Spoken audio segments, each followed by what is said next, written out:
Good morning, नमस्कार, सुप्रभात प्रतियोगी मित्रों।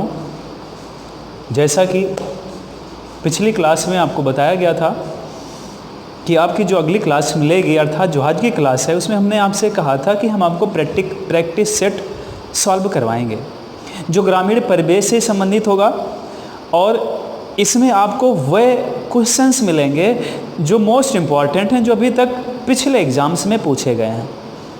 तो आइए हम लोग उन्हीं क्वेश्चंस को सॉल्व करते हैं।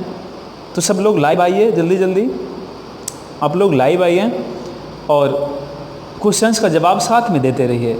हम पहले आपसे पूछेंगे, कुछ समय देंगे, फिर उसके बाद उसका आंसर हम खुद बताएंगे। क्लियर है? तो सब लोग लाइव आइए, है ना। चलिए बढ़ते क्वेश्चन की तरफ। देखिए आज का पहला क्वेश्चन है, ध्यान से क्वेश्चन देखिएगा और आराम से जवाब दीजिएगा, कोई जल्दबाजी नहीं है। अब आराम से पढ़िए, आराम से जवाब दीजिए।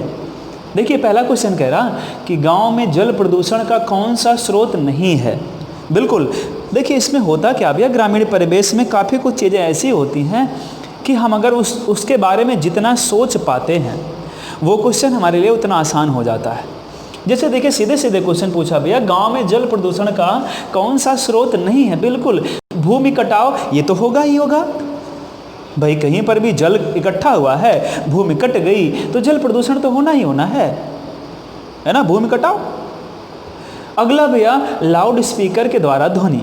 अब जरा ये सोचिए कि क्या लाउड स्पीकर को बजाने से, लाउड स्पीकर के बजने से जल प्रदूषण होता है क्या?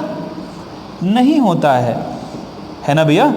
तो हमने कहा कि क्या लाउड स्पीकर के बजने से जल प्रदूषण होता है? बिल्कुल नहीं होता है। ये देखिए सही है, ये जल प्रदूषण का कारण है भैया।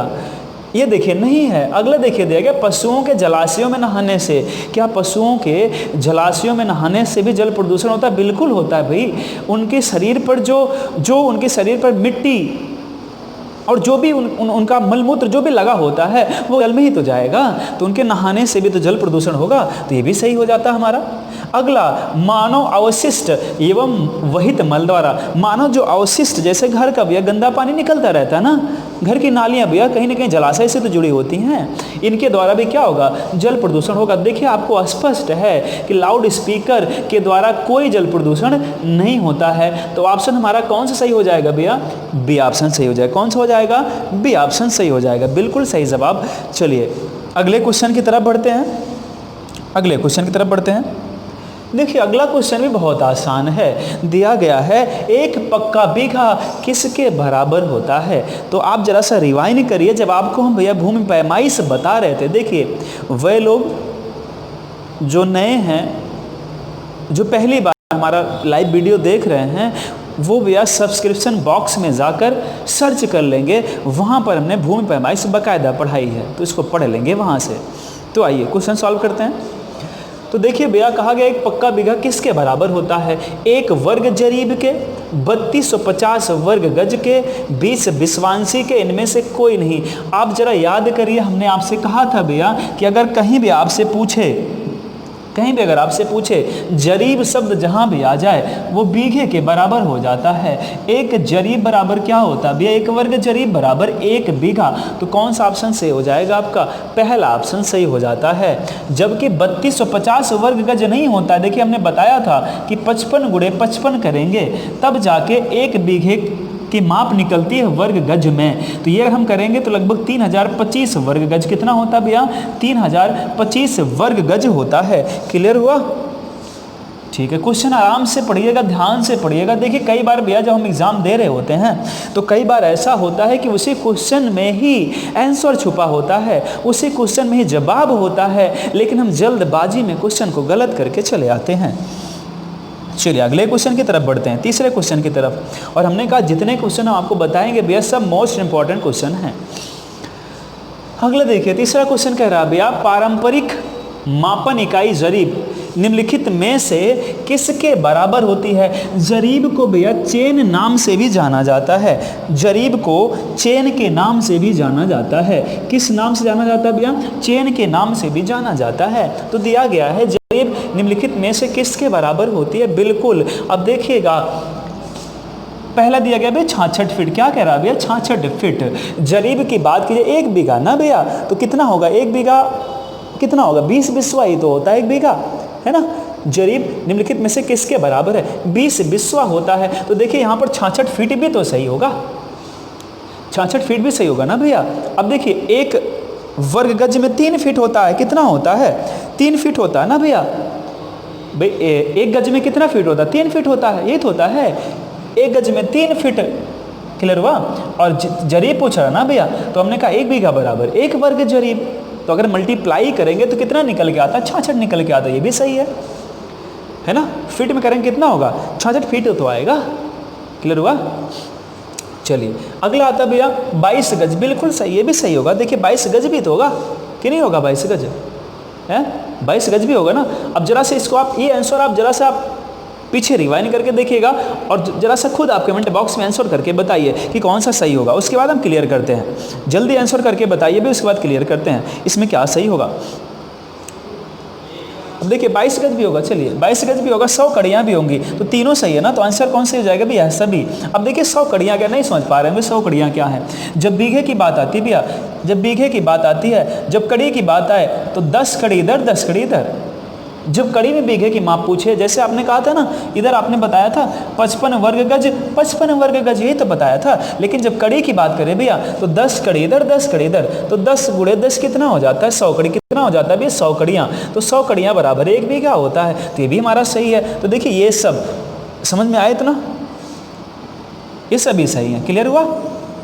चलिए तो ऑप्शन हमारा कौन से हो जाएगा भाई, डी ऑप्शन सही होता है, ये सभी ठीक है। अगर हमसे पूछे जरीब को और क्या कहते हैं भैया, जरीब को चेन नाम से भी जाना जाता है। आगे बढ़ते हैं चौथे क्वेश्चन की तरफ। देखिए चौथा क्वेश्चन कहता है भैया, राज्य का कौन सा जिला पान उत्पादन के लिए विशेष रूप से जाना जाता है। बिल्कुल देखिएगा, अब जो लोग लाइव जुड़े हैं और उनमें से जो लोग पान वगैरह खाते होंगे उनको अच्छी तरह से पता होगा कि यूपी में पान का उत्पादन सबसे अधिक करने वाला जिला कौन सा है। देखिए बहुत ही अच्छा क्वेश्चन है। आपको देखिए महोबा नाम सुना होगा ना भैया, तो महोबा एक ऐसा जिला यूपी का जो सबसे अधिक पान का उत्पादन करता है ना। वही महोबा है जहाँ से जो आला उदल आपने सुना होगा ना भैया, वही संबंधित है महोबा से ही, तो महोबा का है। अगला पूछा जाए भैया, देखिए ललितपुर के बारे में कुछ जानकारी ले लीजिए आप, कानपुर के बारे में ले लीजिए, वाराणसी के बारे में ले लीजिए। ललितपुर के बारे में पूछा जाए अगर आपसे भैया, तो ललितपुर भैया 1891 से लेकर कब तक भैया, 1891 से लेकर 1974 तक। हमने कहा 1891 से लेकर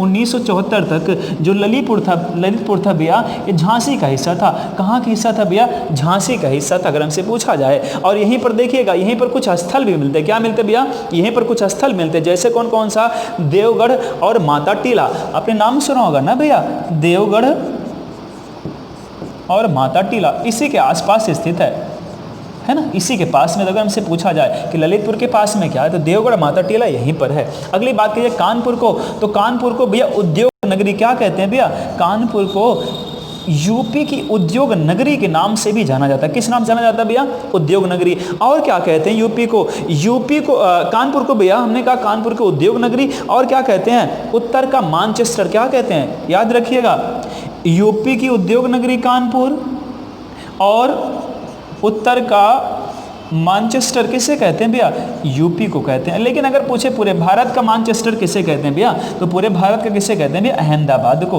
किसे कहते हैं, अहमदाबाद को। क्लियर हुआ।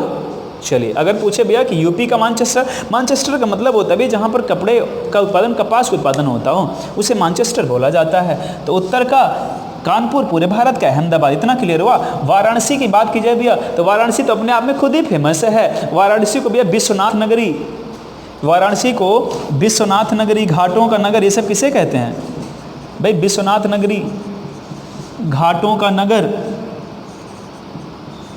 घाटों का नगर, ये सब किसे बोलेंगे भैया, ये सब बोले वाराणसी को बोला जाता है। क्लियर हुआ यहाँ तक। चलिए आगे बढ़ते हैं, अगले क्वेश्चन की तरफ बढ़ते हैं। हमने कहा आप लोग आराम से पढ़िए क्वेश्चन को, जवाब आराम से दीजिए, कोई जल्दबाजी नहीं है। कमेंट बॉक्स में आप लोग बता सकते हैं, है ना। तो इसका कौन सा ऑप्शन सही हो जाता है भैया, इसका बी ऑप्शन सही होता है, महोबा। चलिए पांचवें क्वेश्चन की तरफ बढ़ते हैं, आप लोग इसका आंसर बताइए। दिया गया 1 एकड़ में कितना कच्चा बीघा होता है। तो अगर आपको पता होगा भैया 1 एकड़ में कितना कच्चा बीघा होता है, तो आप आराम से बता ले जाएंगे। देखिए 5 बीघा, 7 बीघा, 10 बीघा, इनमें से कोई नहीं, यही तो बताना ना भैया। अब इनमें से जरा बताइए कौन सा होगा ऑप्शन। जी बिल्कुल, कमेंट बॉक्स में कमेंट करके बताइए आप लोग कौन सा ऑप्शन सही होगा। चलिए ठीक है, आइए देखते हैं। अब देखिए भैया दिया 1 एकड़ में कितना कच्चा बीघा होता है। आपको पता होगा भैया कि 1 एकड़ में 1.6 बीघा कितना होता है भैया, 1.6 पक्का बीघा होता है। और आपको पता है भैया कि 1 बीघे में कितना होता है, 1 बीघा बराबर कितना कच्चा बीघा होता है, 3 कच्चा बीघा। कितना कच्चा बीघा बराबर 1 पक्का बीघा बराबर 3 कच्चा बीघा। क्लियर हो भैया। अब 3 कच्चा बीघा, इसी में 3 से मल्टीप्लाई कर दीजिए आप, तो 1 एकड़ बराबर बीघा निकल के आ जाएगा। तो 1.6 गुणे 3 कर लीजिए, कितना आएगा भैया 8.4। कितना है भैया, बिल्कुल 4.8 बीघा। कितना है 4.8 बीघा। अब देखिएगा ऑप्शन के अकॉर्डिंग अगर चलें भैया तो ऑप्शन कौन सा सही होता है हमारा, डी ऑप्शन, इनमें से कोई नहीं। लेकिन अगर भैया ऑप्शन में डी में इनमें से कोई नहीं, अगर ये ऑप्शन ना दिया होता, कुछ और दे दिया होता, मान लीजिए 12 बीघा दे देता, कितना दे देता भैया 12 बीघा दे देता, तब हम कौन सा ऑप्शन सही लगाते, कौन सा ऑप्शन सही करते भैया 5। एक्यूरेट माना जाता है ना भैया, तो हम किस पर जाते भैया 5 पर जाते। याद रखिएगा, अगर ऑप्शन में इनमें से कोई नहीं ना दिया होता तब ऑप्शन कौन सा सही हो जाता भैया, पहला सही हो जाता। लेकिन अगर कोई नहीं दिया है तब कौन सही हो जाएगा भैया, ऑप्शन डी हमारा सही हो जाता। क्लियर हुआ इतना। चलिए अगले क्वेश्चन की तरफ बढ़ते हैं। अगला क्वेश्चन कहता है भैया 1 डिसमिल किसके बराबर होता है। बिल्कुल बहुत ही अच्छा क्वेश्चन है। दिया गया 1 डिसमिल किसके बराबर होता है। तो देखिएगा भैया 1 डिसमिल बराबर होता है इतना वर्ग फीट, ये भी सही है। 1 डिसमिल बराबर 435.6 वर्ग फीट, ये भी सही है। और अगर इसी को भैया बटे 1000 कर दे तो कितना निकल के आ जाएगा भैया, 1 हेक्टेयर में 1000 वर्ग मीटर होता है ना, वर्ग फीट होता है ना भैया। तो देखिए अगर इसको हम कर दें 1 हेक्टेयर बराबर कितना हो जाएगा, तो हेक्टेयर कितना निकल के आएगा भाई, ये भी सही है हमारा। तो पहला दूसरा देखिए ऑप्शन कौन सही है, डी सही है। पहला तथा दूसरा दोनों सही है, जबकि ये क्या भैया, ये सही नहीं है। तो ऑप्शन 1 और 2 दोनों सही है बिल्कुल। अब देखिएगा भाई इसमें थोड़ा सा हम समझते हैं। 1 डिसमिल बराबर हमने कितना बताया, 1 डिसमिल बराबर आपने अभी बताया भैया 435.6 वर्ग फीट। इसको याद कर लीजिएगा, 1 डिसमिल बराबर 435.6 वर्ग फीट। अब डिसमिल में अगर इसको बांटे भैया तो 1 डिसमिल बराबर कितना वर्ग फीट हो जाएगा, 1 डिसमिल बराबर कितना वर्ग फीट हो जाएगा। बिल्कुल अगर इसको 100 से मल्टीप्लाई कर दें तो क्या निकल के आ जाएगा भैया, हमारा वर्ग फीट निकल के चला आता है। क्या निकल के आ जाएगा भैया, वर्ग फीट निकल के चला आता है। ठीक है, अब 1 डिसमिल बराबर इतना वर्ग फीट होता है। अच्छा 100 डिसमिल बराबर पूछे भैया कि 100 डिसमिल बराबर कितना होगा, तो कुछ करना थोड़ी ना है आपको। 100 डिसमिल बराबर कितना, कुछ नहीं करना भैया आपको, इसी में 100 से मल्टीप्लाई कर दीजिएगा, जितना आएगा वही क्या हो जाएगा भैया हमारा 100 डिसमिल बराबर इतना वर्ग फीट हो जाएगा। बिल्कुल, चाहे 50 पूछे 50 से मल्टीप्लाई कर दीजिएगा, 20 डिसमिल पूछे तो 20 से मल्टीप्लाई कर दीजिएगा, जितना डिसमिल पूछे आप उतना कर सकते हैं। अगर हमसे पूछता भैया अच्छा इतना समझ में आया, तो हमने कहा हेक्टेयर में कैसे बदलेंगे, 1000 से डिवाइड कर देंगे। 1000 से डिवाइड करने पर क्या मिलेगा, इतना मिलेगा, तो हेक्टेयर बदल गया। और आपको अभी हमने बताया कि 1 डिसमिल बराबर कितना वर्ग फीट होता है भैया, 435.6 वर्ग फीट होता है। क्लियर हुआ इतना। चलिए आगे बढ़ते हैं, 7वें क्वेश्चन की तरफ बढ़ते हैं भैया। 7वां क्वेश्चन कहता है निम्नलिखित में से कौन सा हरित क्रांति का घटक नहीं है। बहुत अच्छा क्वेश्चन। देखिए आपको पता होगा भैया कि हरित क्रांति की बात की जाए तो हरित क्रांति कब आई थी, तो हरित क्रांति भी योजना अवकाश चल रहा था उस समय, जो पंचवर्षीय योजनाएं थी उनमें अवकाश चल रहा था। ऐसा क्यों हुआ था भैया, 1965 से लेकर कब तक भैया, 1965 से लेकर 66 से लेकर भैया 69 तक, 66 से लेकर 69 तक 3 वर्ष का योजना अवकाश ला दिया गया था भारत में। ऐसा इसलिए हुआ था क्योंकि उस समय भारत में भयंकर अकाल पड़ गया था, सूखा पड़ गया था, खूब बाढ़ आ गई थी, मतलब भैया वो अकाल की स्थिति पूरी पैदा हो गई थी। जो कृषक थे बहुत परेशान थे, जो हमारे पास धन था वो बिल्कुल नहीं बचा था कि हम पंचवर्षीय योजनाओं को चला सकें। यही कारण है कि 3 वर्ष का क्या कर दिया गया, अवकाश कर दिया गया और नाम दिया गया योजना अवकाश। और इसी योजना अवकाश काल में क्या लाया गया भैया, हरित क्रांति लाई गई। क्या लाई गई, हरित क्रांति लाई गई। और किसके द्वारा, भारतीय हरित क्रांति के जनक, भारतीय हरित क्रांति के जनक के द्वारा लाई गई, है ना भैया। अब देखिए जो विश्व हरित क्रांति के जनक है वो नॉर्मन ई बोरलॉग, कौन है, नॉर्मन ई बोरलॉग है। और जो भारतीय हरित क्रांति के जनक है भैया, कमेंट बॉक्स में कमेंट करके बताइए। हमने कई बार बताया, ये तो क्वेश्चन पक्का नहीं बताएंगे हम, ये हमने 1000 बार बताया है ना, आगे भी बताते रहेंगे। ये तो पता ही होना चाहिए, तो पेट क्वेश्चन है, बहुत ही पेट क्वेश्चन है, इसमें तो कोई डाउट होना ही नहीं चाहिए, तो आपके ऊपर छोड़ रहे हैं ये। विश्व हरित क्रांति के जनक नॉर्मन ई बोरलॉग हमने बता दिया। भारतीय हरित क्रांति के जनक कौन, वो आपको बताना है, लेकिन इतना हमने बता दिया कब आया था, योजना अवकाश काल में आया था। तो आइए ऑप्शन की तरफ बढ़ते हैं भैया। दिया गया अधिक उपज देने वाली प्रजातियों के बीज का प्रयोग, बिल्कुल सही है। दिया गया भी अधिक उपज करने वाली प्रजातियों के बीज का प्रयोग, बिल्कुल सही है। हरित क्रांति में ये भी हुआ था। उन्नत सिंचाई की व्यवस्था की गई थी, बिल्कुल हुआ था, ये भी हुआ था। रासायनिक उर्वरकों का प्रयोग, बिल्कुल ये भी हुआ था। तो कौन सा ऑप्शन सही हो जाएगा, डी ऑप्शन हमारा सही हो जाता है। क्लियर हुआ यहाँ तक, तो चारों ऑप्शन सही है। और सर्वाधिक प्रभाव किस फसल पे पड़ा था भैया, गेहूं की फसल पर। अगर हमसे पूछा जाए कि हरित क्रांति के दौरान सर्वाधिक प्रभाव किस फसल पे पड़ा था, गेहूं की फसल पे पड़ा था। और राज्य कौन कौन सा था भैया, पंजाब और हरियाणा। सबसे अधिक लाभान्वित राज्य कौन से थे इस क्रांति से, तो पंजाब और हरियाणा थे। क्लियर हुआ, चलिए आगे बढ़ते हैं, अगले क्वेश्चन की तरफ बढ़ते हैं। अगला क्वेश्चन कहता है निम्नलिखित में से कौन सा 1 एकड़ के बराबर है। बिल्कुल बहुत ही अच्छा क्वेश्चन, बहुत आसान क्वेश्चन है। दिया गया निम्नलिखित में से कौन सा 1 एकड़ के बराबर। देखिए अभी रिवाइंड करिए थोड़ा सा पीछे, तो देखिए हमने बताया था 1 एकड़ में कितना बीघा होता है भैया, 1.6 बीघा। कितना होता है, 1.6 बीघा होता है 1 एकड़ में। क्लियर हुआ। और एकड़ की बात की जाए, देखिए भैया तो हमने मल्टीप्लाई करके, पिछला वीडियो हमारा देखेंगे तो मल्टीप्लाई करके हमने बताया था 4840 वर्ग गज कितना हो जाता है, 4440 वर्ग गज हो जाता है। 1 एकड़ बराबर कितना हो जाता है, इतना वर्ग गज होता है। अब इसी को अगर हम 1000 से मल्टीप्लाई कर दें, डिवाइड कर दें, 1000 से क्या करते हैं, डिवाइड कर दें, तो हमारा हेक्टेयर निकल के आ जाएगा। हेक्टेयर निकल के आ जाता है, बिल्कुल सही, ये भी सही है, ये भी सही है। और ये देखिए विश्व की बात की जाए तो विश्व भी सही, 100 विश्व होगा ना भी। अब देखिए अभी आपने कहा कि 1 एकड़ बराबर कितना कच्चा बीघा होता है, अभी 4.8 कच्चा बीघा, ये तो बताया आपने, है ना, ये तो बताया। अब देखिएगा 1 एकड़ में 100 विश्व होगा, 1 एकड़ में 100 विश्व होगा। अब 20 विश्व बराबर 1 बीघा होता है ना भैया, 20 विश्व बराबर क्या होता है, 1 बीघा होता है। अच्छा ये ऑप्शन थोड़ा सा हटाते हैं, ये ऑप्शन यहाँ से हटाते हैं, है ना, ये ऑप्शन हटा के अगर हम यहाँ पे कर दे भैया, चलिए ऑप्शन थोड़ा सा यहाँ से हटाते हैं। ऑप्शन हटा के अगर यहाँ पे क्या करते हैं, थोड़ा सा मिस्टेक हुआ है, ऑप्शन हटा के भैया क्या कर दें, ए तथा बी दोनों, क्या कर दें, ए तथा बी दोनों, तो दोनों हमारा सही हो जाएगा, बिल्कुल सही हो जाएगा। तो ए तथा बी दोनों सही हो जाएगा ना, सभी नहीं सही होगा, ए तथा बी दोनों सही हो जाएगा। क्लियर हुआ यहाँ तक, चलिए आगे बढ़ते हैं, अगले क्वेश्चन की तरफ बढ़ते हैं भैया।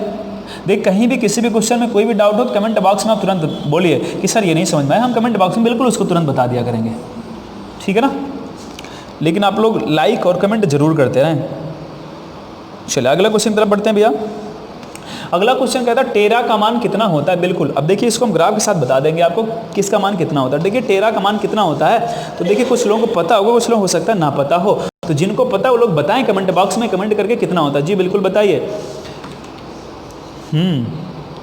चलिए ठीक है, टेरा का मान कितना होता है कमेंट बॉक्स में जल्दी कमेंट करके आप लोग बताइए। चलिए कितना होता है भैया, 10 की घात 12। कितना होता है, 10 की घात 12। आइए इसको यहीं समझ लेते हैं, है ना, आइए समझ लेते हैं भैया। Deca, hecto, kilo, mega, giga, यहीं समझ लेते हैं, कुछ नहीं करना। देखिए 2 ग्राफ बनाएंगे, ऐसे 2 ग्राफ बनाएंगे। इधर लिखेंगे 10 की घात 1, 10 की घात 2, 10 की घात 3। अब 3 करके मल्टीप्लाई करते जाएंगे। 10 की घात 6, 10 की घात 9, 10 की घात 12, 10 की घात 15, 10 की घात 18, ऐसे करते चलिएगा। इधर क्या करेंगे, यही चीज़ हम माइनस में कर देंगे। किस में कर देंगे भैया, माइनस में। 10 की घात -1, 10 की घात -2, 10 की घात -3, 10 की घात -6, 3 ये भी वैसे करते चलेंगे, कुछ करना नहीं है। -9, 10 की घात -12, 10 की घात -15, 10 की घात -18। अब इतना समझ में आया। आप लोग भी साथ में ग्राफिंग कर लीजिएगा, ये जरूर लिख लीजिएगा भैया, ये जरूर लिख लीजिएगा, कई बार पूछा जाता है यहाँ से क्वेश्चन। तो आइए क्या करके हम नाम लिखते हैं। अब देखिए जो 10 की घात 1 है उसे बोलते हैं डेका। क्या बोलेंगे, Deka, hecto, kilo, mega, Deka, hecto, kilo, mega, साथ में लिखते चलिएगा भाई। ये भी आप नोट कर लीजिएगा कहीं ना कहीं, है ना, जहां आप क्वेश्चन सॉल्व कर रहे होंगे वहीं इसको नोट कर लीजिएगा। लिखिए भैया mega, giga, tera, peta, AXA, giga, tera, peta, AXA. चलिए इतना हुआ, मतलब इनको इन नामों से जाना जाता है। इतना लिखिए फिर आगे बढ़ते हैं। अब देखिए इसको क्या बोलेंगे भैया, डेसी, इसे सेंटी, इसे क्या बोलेंगे, मिली, है ना, ये माइक्रो, ये नैनो, ये तो फिजिक्स में आप लोग ये सब पढ़ चुके होंगे। नैनो लिखे भैया, ठीक है, deci, centi, milli, micro, nano, pico, इसे क्या बोलेंगे भैया, पीको, फेम्टो, फेम्टो, फेम्टो, लिखे, माइक्रो, नैनो, पीको, फेम्टो, लिखे भैया, फेम्टो, एटो, इसे क्या बोलेंगे भैया, एटो।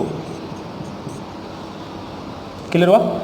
डेका, है ना, हेक्टो, ये हेक्टो है भैया, deca, hecto, kilo, mega, giga, tera, peta, exa, इधर भी deci, centi, milli, micro, nano, pico, femto, एटो।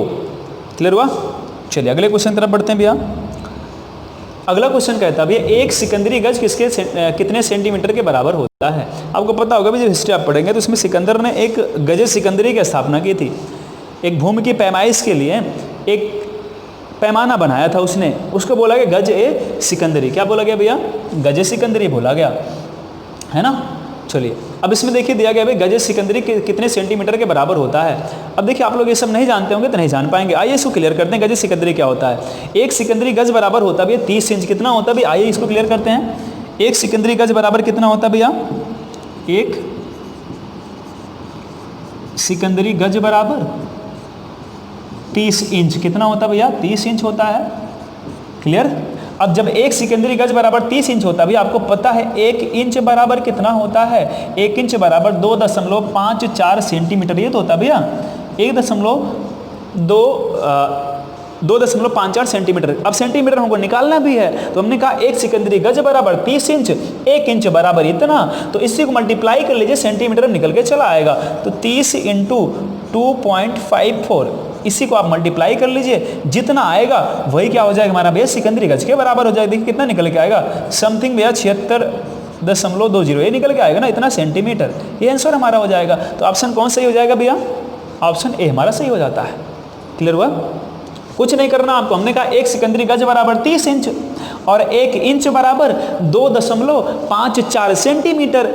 जब आपसे इतना पूछे भी, जब दोनों चीजें पता है मल्टीप्लाई कर लीजिए, कुछ करना ही नहीं है, गुणा कर लीजिए, गुणा करके कितना आएगा वही हमारा क्या हो जाएगा, सिकंदरी गज का मान हो जाएगा। क्लियर हुआ? चलिए आगे बढ़ते हैं भैया। कमेंट करते रहिए आप लोग, कुछ ना कुछ बोलते रहिए। दिया गया 1 पाउंड में कितने औंस होते हैं, 1 पाउंड में कितने औंस होते हैं, है ना भैया। अब देखिए 1 पाउंड में कितने औंस होते हैं भैया, अभी क्लियर हो जाएगा भैया, आप खुद बता देंगे 1 पाउंड में कितने औंस होते हैं। 1 पाउंड भैया 16 औंस और 1 औंस में 28 ग्राम। 1 पाउंड में कितना औंस होता है भैया, 1 पाउंड में 16 औंस। कितना होता है भैया, 16 औंस, है ना भैया। और कितने ग्राम होता है, ग्राम की बात की जाए तो कितने ग्राम होगा, 28 ग्राम होगा। कितना ग्राम होगा भैया, 28 ग्राम होगा। अगर हमसे 1 ग्राम में पूछ ले कि 1 पाउंड बराबर कितना ग्राम होता है, कितना ग्राम होता है, तो 16 गुणे 28 कर देंगे। कितना कर देंगे, 16 गुणे 28 कर देंगे। जो आएगा वही हमारा किस में निकल के आ जाएगा भैया, वही हमारा ग्राम में निकल के आ जाएगा। तो मल्टीप्लाई करके आप लोग बताइएगा कितना आता है इसका मान, है ना। चलिए क्लियर हुआ यहाँ तक। तो ऑप्शन कौन से हो जाएगा भैया, बी। 1 पाउंड बराबर कितना औंस होता है भैया, 16 औंस होता है। अगले क्वेश्चन तरफ बढ़ते हैं। अगला क्वेश्चन कहता है भैया 1 कंचवासी किसके बराबर होता है। देखिए आपको अच्छी तरह से पता होगा, जिन्होंने हमारा पिछला वीडियो देखा होगा भैया सारे क्वेश्चन लगभग कर रहे होंगे। अब देखिए हमने बताया था भैया 79, कंचवासी, विश्वांसी, विश्वांसी और क्या होता है भैया, विश्वा। फिर उसके बाद क्या आ जाएगा, वीघा। ये तो आएगा विश्वा, फिर उसके बाद क्या आता है, वीघा आता है।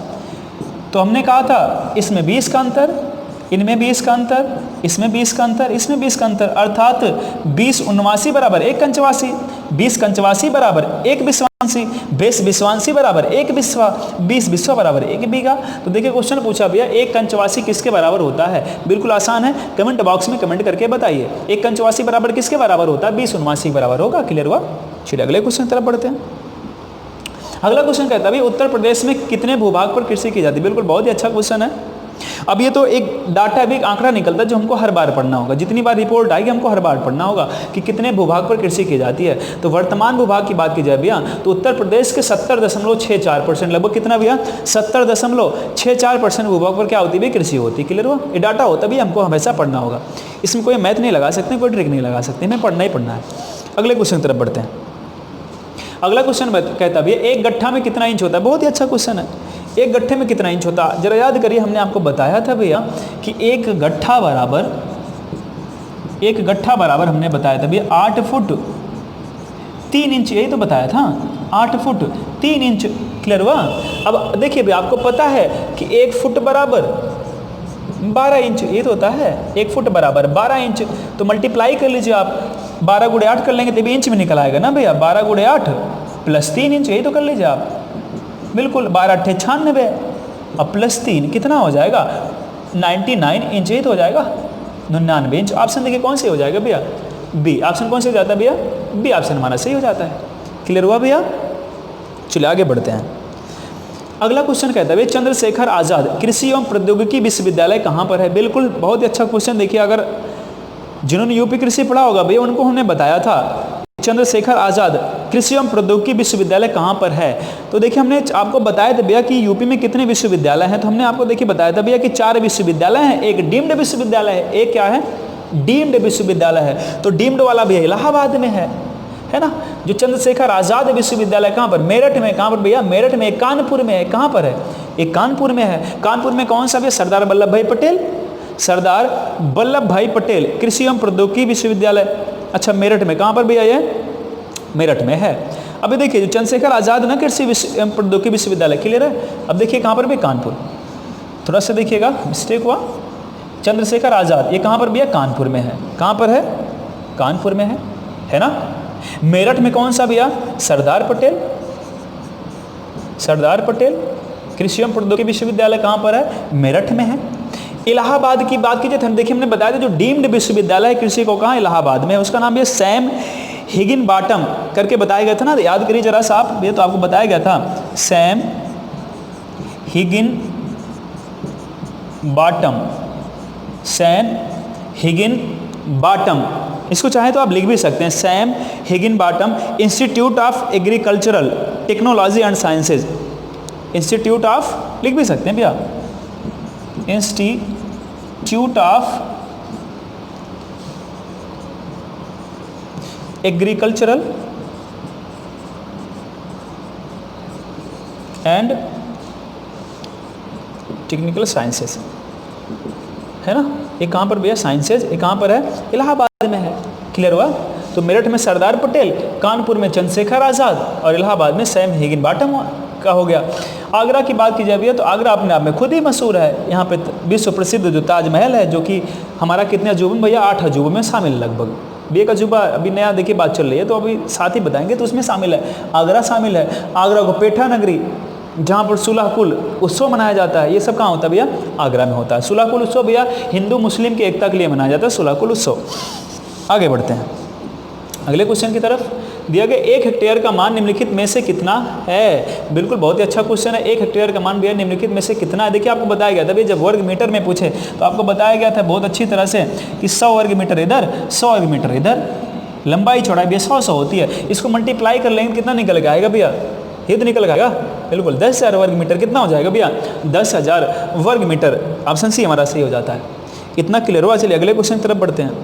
अगला क्वेश्चन भैया, उत्तर प्रदेश को कितने कृषि पारिस्थितिकी क्षेत्रों में बांटा गया। ये भी हमको डांटा भैया, ये आंकड़ा है, पढ़ना होगा। देखिए अभी पिछली क्लास में हमने आपको बताया था भैया कि यूपी को 9 जलवायु प्रदेशों में बांटा गया। कितने भैया, यूपी को 9 जलवायु प्रदेशों में बांटा गया है। कितने प्रदेशों में, 9 जलवायु प्रदेशों में बांटा गया है। और बात की जाए भैया कि कितने पारिस्थितिकी क्षेत्रों में बांटा गया है, तो कौन सा हो जाएगा भैया, बी, 20 पारिस्थितिकी क्षेत्रों में यूपी को बांटा गया है। क्लियर हुआ। देखिए हमने कहा भी क्वेश्चन आप लोग आराम से पढ़िए, पूरा मौका आराम से क्वेश्चन पढ़ लिया करिए, है ना। और कमेंट बॉक्स में कमेंट करके बताते रहिए कि नहीं दिक्कत कहाँ हो रही है आपको। चलिए आगे बढ़े भैया, चलिए आगे बढ़ते हैं। अगला क्वेश्चन दिया गया भैया कि भारत में सबसे ज़्यादा कौन सी मिट्टी पाई जाती है। बिल्कुल बहुत ही अच्छा क्वेश्चन है। भारत में कौन सी मिट्टी सबसे अधिक पाई जाती है? तो देखिए भैया आपको बताया गया था, मिट्टी का क्रम बताया गया था भैया, जलोढ़ सबसे अधिक पाई जाती है, फिर कौन सी भैया लाल, फिर कौन सी भैया काली, फिर कौन सी भैया लैटेराइट, फिर कौन सी भैया लैटेराइट, ये तो बताया गया था। तो जलोढ़, लाल, काली, लैटेराइट, देखिए हमको तीन तो दिख रही है भैया, जलोढ़ तो कहीं दिख ही नहीं रहा, अब क्या होगा? अब तो मामला गड़बड़ हो गया, हमने पढ़ाई नहीं है ये सब, कहाँ ये सब बता दिया गया, हम ये सब काली उली पढ़ लिए थे, ये एलुवियल कहाँ बता दिया? बिल्कुल बताया गया था। जरा सोचिए, हमने जलोढ़ की आपको इंग्लिश मीनिंग बताई थी, एलुवियल, ये तो बताया था, एलुवियल सॉइल। क्या होता है भैया? Alluvial soil. सबसे अधिक इसी को जलोढ़ बोला जाता है भैया, ये तो जलोढ़ है, यही जलोढ़ है भैया। और कितने % भूभाग पर पाई जाती है भैया? 43.4% भूभाग पर कौन सी मिट्टी पाई जाती है? जलोढ़ मिट्टी पाई जाती है। बिल्कुल, कौन सा ऑप्शन सही हो जाता है भैया? हमारा डी ऑप्शन सही हो जाता है। क्लियर हुआ? चलिए, अब इसको भैया क्या बोलते हैं? Red soil, black soil, laterite soil. Clear है? चलिए अगले क्वेश्चन की तरफ बढ़ते हैं। भैया खरीफ की फसल कब बोई जाती है? बिल्कुल, आप लोग अच्छी तरह से कमेंट करके बताइए, खरीफ की फसल कब बोई जाती है? जल्दी जल्दी बताइए मेरे प्यारे प्रतियोगी मित्रों, जल्दी बताइए, कमेंट करिए जल्दी से भैया कि खरीफ की फसल कब बोई जाती है, कब बोई जाती है। चलिए देखिए, हमने बताया था ना भैया कि मौसम के आधार पर, ऋतुओं के आधार पर भारत की फसलों को कितने भागों में बांटा गया? वे 3 भागों में, रबी, खरीफ और जायद। तो खरीफ हमने बताया था, रबी हमने बताया था कि जो गर्मी में कटे वही तो रबी होगी, और जो कब कटे भैया? ठंडक में कटे। तो ठंडक में कटेगी तो बुआई कब? गर्मी में तो होगी, तो जून जुलाई हमारा सही हो जाता है। क्या सही हो जाता है भैया? जून जुलाई हमारा सही हो जाता है। और ये कटती कब? नवंबर दिसंबर में जाके कटती है। क्लियर है? चलिए अगले क्वेश्चन की तरफ बढ़ते हैं भैया। भारत में सबसे अधिक सिंचाई किस विधि द्वारा होती है? किस विधि से होती है? बिल्कुल, देखिए आपको बताया गया था भैया, सिंचाई बताई गई थी आपको। क्लियर होगा? सिंचाई बताई गई थी भैया कि भारत में सबसे अधिक सिंचाई नलकूप से किससे होती है भैया? नलकूप से। नलकूप, फिर भैया नदी, फिर भैया कुआं, फिर भैया तालाब। इस तरह से बताया गया था ना भैया। लेकिन आपको याद करिए जरा सा, आपको 2 चीज़ें जोड़ के बताई गई थी कि नलकूप और कुआं। कौन कौन सा भैया? नलकूप और कुआं, इनकी बात की जाए, नलकूप और कुएं की बात की जाए भैया, तो 57% सिंचाई किससे होती है? अकेले इन्हीं दोनों से की जाती है। तो देखिए सबसे अधिक सिंचाई किससे होगी भैया? देखिए दोनों जुड़ा हुआ है ना, नलकूप तथा कुएं से। क्लियर हुआ? बाकी तालाब दूसरे स्थान पे नहर से, फिर किससे भैया? तालाब दूसरे स्थान भैया किससे? बिल्कुल नहर से। यहाँ पे क्या होगा भैया? नहर होगा। दूसरा स्थान भैया नहर होगा, या नहर से, फिर किससे होगा भैया? कुआं, तालाब, इन ये सब किस में आएगा भैया? क्लियर हुआ? तो पहला ऑप्शन क्या होता है भैया? इसका पहला ऑप्शन सही होता है। अगले क्वेश्चन की तरफ बढ़ते हैं भैया हम। दिया गया कि सबसे अधिक गेहूं किस राज्य में होता है? बिल्कुल, ये देखिए अगर आपसे पूछा जाए भैया कि सबसे अधिक गेहूं किस राज्य में होता है, देखिए ऑप्शन क्या सही हो जाता है भैया? यूपी। लेकिन अगर हमसे पूछे कि क्षेत्रफल के आधार पर, है ना, क्षेत्रफल के आधार पर सबसे अधिक गेहूं का उत्पादन करने वाला राज्य कौन सा भैया? पंजाब। लेकिन अगर सिर्फ हमसे पूछे गेहूं का सर्वाधिक उत्पादन कहाँ होता है, तब हम बताएंगे यूपी। लेकिन जब लगा दे भैया क्षेत्रफल के आधार पर सबसे अधिक, मतलब जितने क्षेत्रफल, जैसे मान लीजिए 1 बीघा जमीन आपके पास है, 1 बीघा जमीन उनके पास है, तो 1 बीघे में गेहूं का उत्पादन ज़्यादा कर लेंगे, आप कम कर पाएंगे। समझ पा रहे हैं? तो जब क्षेत्रफल लगा दे तब पंजाब हो जाएगा, जब ऐसे पूछ ले तब क्या हो जाता है भैया? यूपी हो जाता है। चलिए अगले क्वेश्चन की तरफ बढ़ते हैं। अगला क्वेश्चन कहता है भैया कुल खाद्यान्न उत्पादन में मध्य प्रदेश का द्वितीय स्थान है। बहुत अच्छा क्वेश्चन है भैया। हमने कहा जितने क्वेश्चन आपको बताए गए सब मोस्ट इंपॉर्टेंट क्वेश्चन है, बिल्कुल आप लोग इग्नोर मत करिए, क्वेश्चंस को पढ़ते रहिए। हमने कहा भैया ये सब ऐसे क्वेश्चन है ना जो सिर्फ लेखपाल में नहीं, वीडियो यूपीएसआई मतलब यूपी SSS जितना एग्जाम करवाती है उसमें तो आता ही आता है।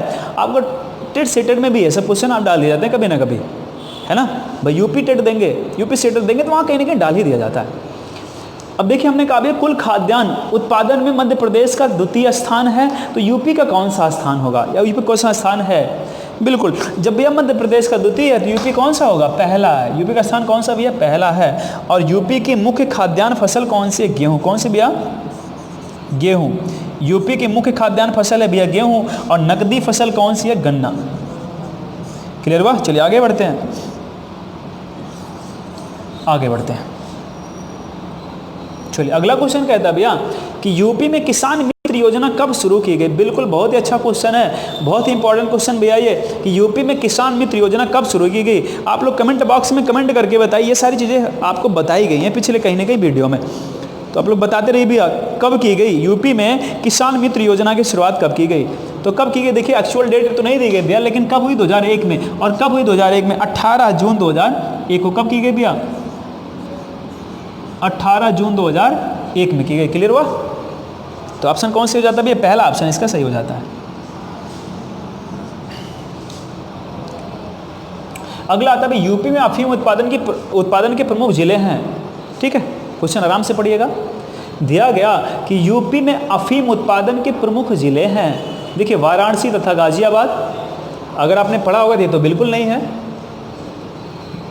वाराणसी गाजियाबाद बिल्कुल नहीं है। बाराबंकी गाजीपुर ये सही होता है। जरूर देखिए, आपको बताया गया था भैया कि अफीम का सर्वाधिक उत्पादन यूपी में कौन करता है? बाराबंकी। कौन करता है भैया? बाराबंकी। हमने कहा कि यूपी में अफीम का उत्पादन सर्वाधिक कौन करता है? बाराबंकी। लेकिन गाजीपुर भी करता है, और गाजीपुर में मात्र एक अफीम फैक्ट्री है। मात्र एक अफीम फैक्ट्री कहाँ पर भैया? मात्र एक अफीम फैक्ट्री कहाँ पर है? गाजीपुर। कहाँ भैया? गाजीपुर में है ना? तो ऑप्शन कौन से हो जाता है हमारा? ऑप्शन बी सही हो जाता है, बाराबंकी तथा गाजीपुर। बाकी ये सब ऑप्शन क्या होते हैं? गलत हो जाते हैं। क्लियर हुआ? इरेज कर दिया जाए। चलिए आगे बढ़ते हैं। आप लोग कमेंट बॉक्स में कमेंट करते रहिए। चलिए, आज का लास्ट क्वेश्चन है, उत्तर प्रदेश के तराई एवं पूर्वी क्षेत्रों में कृषि का प्रमुख आधार क्या है? उत्तर प्रदेश में तराई एवं पूर्वी क्षेत्रों में कृषि का प्रमुख आधार क्या? अभी आप इसका आंसर देते रहिए, तब तक आप कुछ ना कुछ बता देते हैं। देखिए, जैसा कि आपको पता होगा भैया कि परसों फादर्स डे मनाया गया है ना। अभी देखिए, बच्चा जैसे जैसे बड़ा होता जाता है, उसका प्रेम माँ से बढ़ता जाता है, पिता से वो कटने लगता है धीरे धीरे। लेकिन कहीं ना कहीं भैया पिता का भी प्रमुख योगदान होता है हर चीज़ में, बेटे के आगे बढ़ने में, हर चीज़ में पिता का बहुत योगदान होता है। तो आइए उसे हम कमेंट बॉक्स में इसका आंसर बताते थे, सुनते भी रहिए आप। आइए उसी के ऊपर कुछ ना कुछ सुन लेते हैं। मैं एक स्लोगन मिला, हमें लगा आपको सुना ही देना चाहिए। बहुत अच्छा स्लोगन है, सुन लीजिएगा। स्लोगन क्या कहता भैया कि पिता रोटी है, कपड़ा है, मकान है। पिता रोटी है, कपड़ा है, मकान है। पिता नन्हे से परिंदे का बड़ा आसमान है। पिता नन्हे से परिंदे का बड़ा आसमान है। पिता है तो घर में प्रतिपल राल हैं। प्रतिपल राल का मतलब होता है रक्षक। पिता है तो घर में प्रतिपल राल है। पिता से माँ की चूड़ी, पिता से माँ की चूड़ी, बिंदी और सुहाग है। पिता है तो बच्चों के सारे सपने अपने। अगर पिता है तो बच्चों के सारे सपने अपने। पिता है तो बाजार के सारे खिलौने अपने। ये पिता का वर्णन है। तो आइए बढ़ते हैं लास्ट क्वेश्चन की तरफ। हमने कहा उत्तर प्रदेश के तराई एवं पूर्वी क्षेत्रों में कृषि का प्रमुख आधार क्या है? तो कृषि का प्रमुख आधार, देखिए तराई बोला ना भैया, तो तराई क्षेत्र का मतलब क्या भैया? ऐसा क्षेत्र जहां पर क्या होगी? नमी ज्यादा होगी, क्या होगा? जल ज्यादा होगा, पानी ज्यादा होगा, वही तो तराई क्षेत्र है। और हमने बताया था भैया, अगर आपसे पूछा जाए कि यूपी के किस दिशा में सर्वाधिक वर्षा होती है, तो पूर्वी दिशा में। कहाँ होती भैया? पूर्वी दिशा में। इसीलिए देखिए यूपी में सबसे अधिक वर्षा कहाँ होती है? गोरखपुर में। कहाँ होती है? गोरखपुर में। सबसे कम वर्षा कहाँ होती है? मथुरा में। सबसे कम वर्षा कहाँ होती है? मथुरा में। क्लियर हुआ? तो यहाँ देखिए जल की आवश्यकता सर्वाधिक किस फसल को होती है? स्पष्ट है, चावल। किसका भैया? चावल उत्पादन। क्लियर हुआ? बाकी जो आप देख रहे हैं ना भैया, गन्ना और कपास, ये तो नकदी फसल है। और गेहूं क्या भैया? यूपी की मुख्य फसल है। कौन सी? खाद्यान्न। ठीक है, तो आज के लिए इतना ही। आप लोग कमेंट बॉक्स में कमेंट करते रहिए। अब आज नहीं बोलेंगे, लाइक शेयर सब्सक्राइब कुछ नहीं बोलेंगे। आप लोग करते नहीं हैं, बार बार बोलते हैं, सब लोग बोलते हैं, है ना? कोई फ़ायदा नहीं होता उसका। धन्यवाद।